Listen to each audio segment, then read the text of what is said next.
Urgent tensions are rising in the Middle East as the United States positions military forces near Iran amid ongoing unrest in the country. The deployment comes in the wake of a violent crackdown by Iranian authorities on nationwide protests, which has left thousands dead and drawn international attention.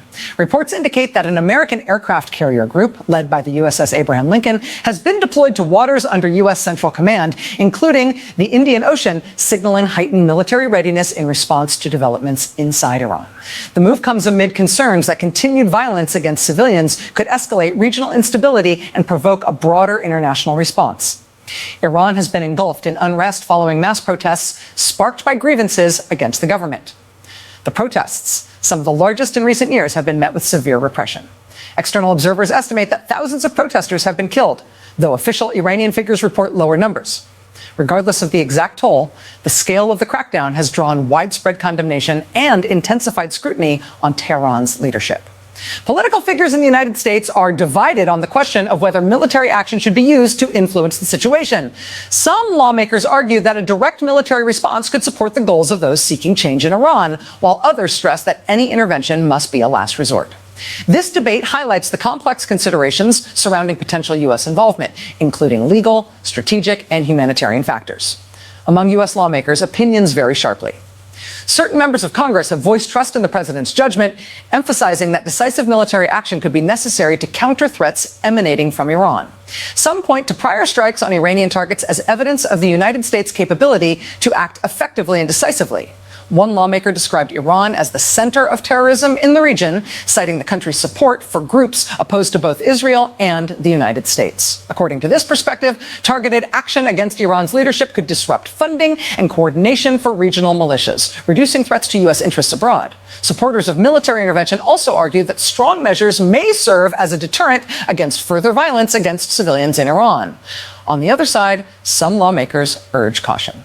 They argue that change within Iran should come from the Iranian people themselves rather than through foreign intervention. Critics of immediate military action highlight the historical challenges and long-term consequences of overseas conflicts, emphasizing the need to carefully evaluate the dynamics on the ground before committing U.S. forces.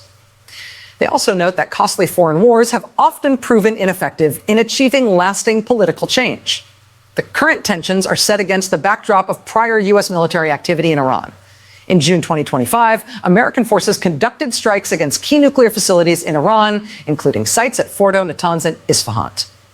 The operations were described by U.S. officials as successful, significantly damaging Iran's nuclear enrichment capabilities. These strikes underscored the administration's determination to prevent Iran from obtaining nuclear weapons. Lawmakers who support a robust military posture argue that such decisive actions demonstrate the United States' ability to execute precision operations with measurable impact. They assert that similar strategies could be applied if the situation in Iran escalates further or if the government continues to violently suppress protests. Meanwhile, the presence of the USS Abraham Lincoln and accompanying vessels signals a clear show of force in the region. Aircraft carriers provide strategic flexibility, allowing the United States to project power, respond rapidly to threats, and maintain surveillance over critical maritime routes. Analysts note that such deployments often serve both practical military purposes and political signaling, conveying U.S. commitment to allies and deterrence to adversaries. Inside Iran, the situation remains volatile. Protests have erupted across multiple cities, with demonstrators demanding political and social reforms.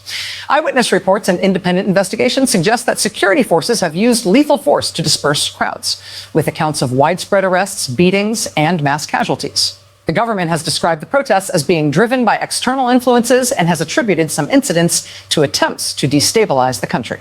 Meanwhile, opposition figures and activists maintain that the demonstrations reflect genuine domestic grievances, including economic hardship, political repression, and restrictions on civil liberties. Experts warn that continued suppression of dissent could exacerbate instability and fuel anti-government sentiment, potentially setting the stage for a prolonged internal crisis. At the same time, analysts caution that external intervention carries significant risks, including escalation of conflict, retaliation by Iran or allied groups, and long-term strategic consequences for regional security.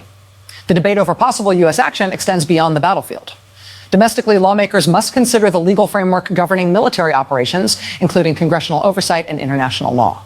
Under the War Powers Resolution, the president is required to notify Congress within 48 hours of deploying armed forces into hostilities. Forces may not remain in action beyond 60 days without congressional approval. However, interpretations of this law have varied over time, often leading to disputes over executive authority. Internationally, any use of force aimed at regime change in Iran could provoke significant repercussions. Regional powers and global organizations closely monitor such developments, weighing responses that could include diplomatic pressure, sanctions, or coordinated security measures. Analysts warn that a military campaign against Iran could escalate into broader regional conflict, potentially involving proxy groups and neighboring states. While some see the potential for decisive action to achieve strategic objectives, others highlight the risks of destabilizing the region further. This tension underscores the complexity of foreign policy decisions in volatile contexts and the delicate balance between responding to humanitarian crises and avoiding unintended consequences. The situation in Iran continues to unfold with mass protests, a harsh government crackdown, and significant international attention. The deployment of U.S. naval forces to the region signals increased readiness and a willingness to respond to emerging threats, while lawmakers remain divided over the use of military force as a tool for influencing change. As tensions mount, both domestic and international stakeholders are closely monitoring developments, emphasizing the need for careful judgment, measured responses, and continued attention to the humanitarian impact on civilians. The coming days and weeks are likely to shape the trajectory of Iran's internal crisis, the response of the international community, and the broader security landscape of the Middle East. For now, the world watches as events in Iran continue to unfold, highlighting the challenges and complexities of navigating global conflict, domestic unrest, and strategic diplomacy.